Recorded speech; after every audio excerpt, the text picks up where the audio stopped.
présenter. Madame la présidente d'honneur, chère sœur Madame Bambara, Monsieur le vice-président de l'AEMB, du comité exécutif, représentant Monsieur le président du comité exécutif, chers frères et dynamiques, président du conseil général. L'insertion professionnelle aujourd'hui est un défi. Il y a beaucoup d'autres défis également de notre jeunesse.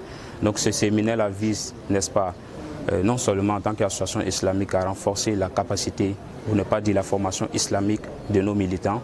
Au-delà de cela, c'est, n'est-ce pas, contribuer à l'insertion professionnelle dont le thème même le témoigne, insertion professionnelle des jeunes au Burkina, rôle de l'innovation et du patriotisme.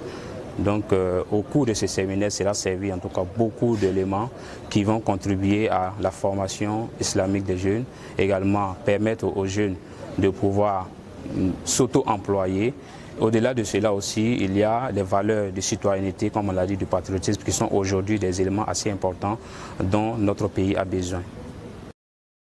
C'est un thème d'actualité et ça correspond donc aux préoccupations donc de notre pays. Une jeunesse sans emploi, c'est vraiment des problèmes à l'avenir. Donc il faut œuvrer à ce que donc, les jeunes puissent s'insérer sur le plan professionnel. Cela permet donc aussi de lutter contre l'insécurité, d'avoir une certaine stabilité et une jeunesse épanouie.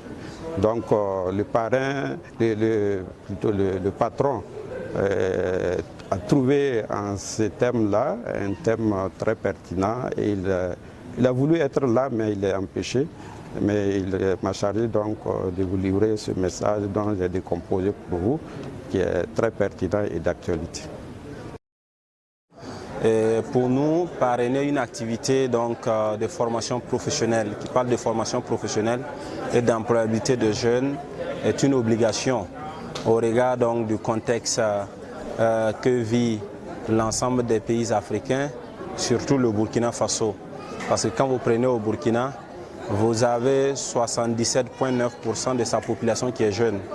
Donc pour nous, pour répondre aux préoccupations des jeunes, surtout participer donc à préparer l'avenir, le futur, et participer donc à la construction nationale, il faut investir donc à la jeunesse.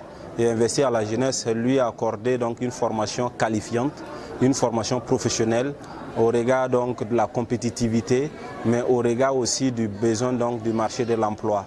Donc il était important que nous venions parce que c'est une activité d'actualité et c'est une activité donc, qui croise aussi l'assentiment et la vision donc, des plus hautes autorités, en l'occurrence donc le capitaine Ibrahim Traoré, président du Faso, chef de l'État. Et je pense que cela contribue donc à répondre donc, aux préoccupations nationales.